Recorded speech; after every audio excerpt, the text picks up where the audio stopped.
India's Chabahar vs China's Gwadar, New Delhi plays tic-tac-toe with Beijing.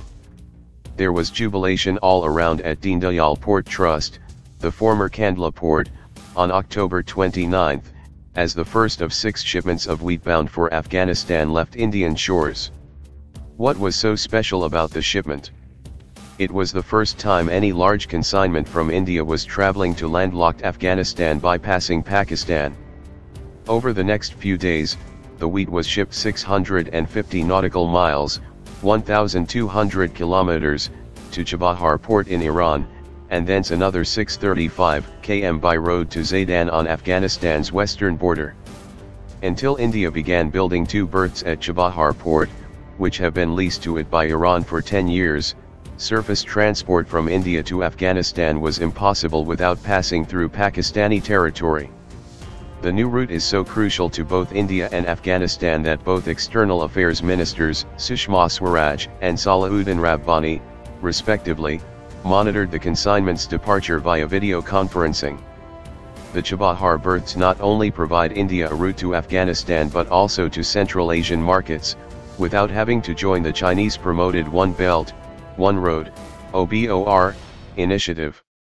Though some have criticized India for staying away from OBOR, in which a host of Asian and European nations are involved, External Affairs Ministry say that whatever objectives India could have achieved by joining OBOR can be fulfilled by other means as well. In any case, a vital component of OBOR is the China-Pakistan Economic Corridor, CPEC, as Chinese Premier Xi Jinping himself acknowledged at the OBOR conference in May this year. Given that the CPEC passes through Pakistan-occupied Gilgit and Baltistan, there was no way India could have endorsed OBOR. OBOR or no OBOR, India must chart its own path, says T.C.A. Rangachari, former diplomat. We need to find ways to repair our economy and locate our own markets and reach them. Indeed, the India-China competition for regional clout has now found a new arena. If India intends to use Chabahar, China has nearby Gwadar port, which it has leased from Pakistan for 40 years and which, through the CPEC, will connect to Kashgar on its western border. Fortunately for India, the CPEC project has been delayed due to opposition from various sections in Pakistan which claim the terms are biased in China's favor. India has used the opportunity to accelerate the completion of its Chabahar berths, which were expected to be fully operational by December 2018 but may now be ready months earlier. Work is proceeding on a war footing, says a Ministry of Shipping official. The berths are being built by India Ports Global Pvt Ltd, a joint venture of Jawaharlal Nehru Port Trust and Deendayal Port Trust. Indian business has every reason to hope that once Chabahar gets going, apart from food grain, trade in heavy engineering goods, pharmaceuticals, chemicals, agricultural produce, automobiles, and more with Afghanistan, Iran and the Central Asian republics will see a major fill-up. Alongside, India, Iran and Afghanistan have signed an agreement to set up a transit and transport corridor, which could well rival CPEC. As part of the deal, Aircon International, the wholly owned subsidiary of Indian Railways, is constructing a railway line from Chabahar to Zahedan, which will be linked to Iran's domestic rail network.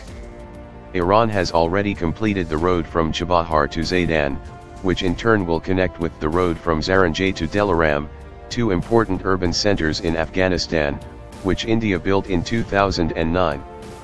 So far this year, India's trade with the 5 key Central Asian countries, Kazakhstan, Turkmenistan, Tajikistan, Uzbekistan, and Kyrgyzstan, has been a mere $1.6 billion. These markets are dominated by Chinese, Russian and European products, but India believes its trade can increase manifold if it can build convenient trade routes. Accordingly, apart from Chabahar, India is also seeking to use the Iranian port of Bandar Abbas, further west of Chabahar. In September 2014, India held a trial run of an empty container tagged with a GPS device, from Mumbai by sea to Bandar Abbas and thence by road to Astrakhan in southern Russia, passing through Azerbaijan, and found this route substantially reduced transport costs to the region. No doubt bottlenecks remain, both within the country and beyond, but India is trying hard to overcome them with dedicated freight corridors, industrial corridors, and the series of ports it is building under the Bharatmala project. As part of the agreement to develop Chabahar port, Iran is to get a $150 million loan from India, but has yet to complete the formalities which will enable Exim Bank to disperse the first tranche. India's control of the two berths will become operational as soon as the loan is dispersed. Shipping Ministry officials, however, assured that many matters had been streamlined between the two countries and the dispersal was likely to happen soon. Again, tariffs along the trade routes and other logistical details of trade have yet to be finalized with both Iran and Afghanistan. Even so, a beginning has certainly been made. Eastern initiatives. India is already part of various groupings for greater integration with its eastern neighbors. There is the Bangladesh-Bhutan-India-Nepal, BBIN, Motor Vehicles Agreement, signed in 2015 to enable movement of trucks and buses throughout the four countries.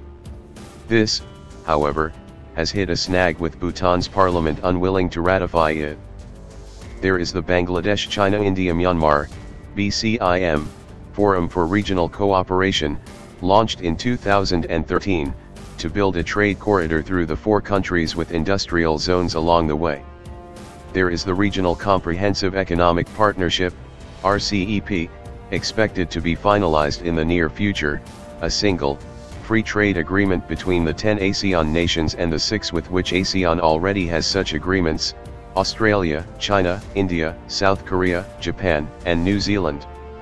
The RCEP was even seen by analysts as a rival to the Trans-Pacific Partnership, TPP, which includes many of the Southeast Asian countries and the US, but excludes India and China, but is now being viewed as a substitute, given the US's reluctance to pursue the TPP ever since Donald Trump became president.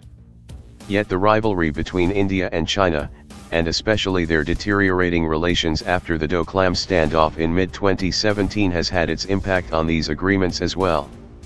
For one, India is trying to edge China out of the BCIM corridor and replace it with Bhutan. For another, India, while willing to remove certain trade barriers for its ASEAN partners, is unwilling to do so for China, which in turn is delaying the RCEP from being finalized. India knows that if unfettered trade and travel can be brought about on its eastern side in three main areas, India-Myanmar-Thailand, India-Bhutan-Bangladesh and India-Bangladesh, it does not really need to include China. As is well known, the Indian mainland and its northeastern states are linked only through the narrow chicken neck at Jalpaiguri, with Bangladesh wedged between them. Thus, when courier firm DHL Global sent a trial consignment from Kolkata to Agartala in November 2015 through Dhaka in Bangladesh instead of via the chicken neck, it was able to cut road travel from 1,550 kilometers to 640 kilometers. Huge savings in logistics are possible if India can connect with its own northeastern states through Bangladesh. Requisite agreements can give the Northeast, and Tripura in particular, being the closest, access to Bangladesh's ports such as Ashigunj, Mongla, and Chittagong, instead of only relying on Kolkata. India is working towards lowering of tariff and non-tariff barriers with Bangladesh and Myanmar. Other efforts. India is also working closely with the US, Australia and Japan to form a quadrilateral which will try to increase trade and counter China's influence across numerous countries in Asia and Africa. The four countries together are trying to provide the others with an alternative source of cheap capital than that which China has been pumping in, along with building infrastructure for them and assisting their economic development.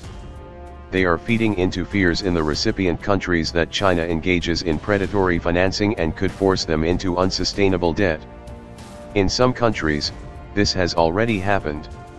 Two major Chinese-backed projects in Myanmar, for example, the Kayakphiu Special Economic Zone and the Myitsone Hydel project, are already finding it hard to meet their debts, as is Sri Lanka with its Hambantota port, which China financed and where it had to yield 70% equity to Chinese companies, being unable to repay the debt. These Chinese investments were made at the fag end of military rule in Myanmar and of civil strife in Sri Lanka, when the leaders needed them badly and did not examine the fine print too closely. Officials involved in the talks revealed that during Prime Minister Narendra Modi's last trip to the US in June this year, he discussed OBOR with President Donald Trump and set forth India's reasons for staying clear of it. The quadrilateral idea was also born out of these discussions. India might not have pockets as deep as China, but countries have realized that dealing with India is simpler, says a former diplomat.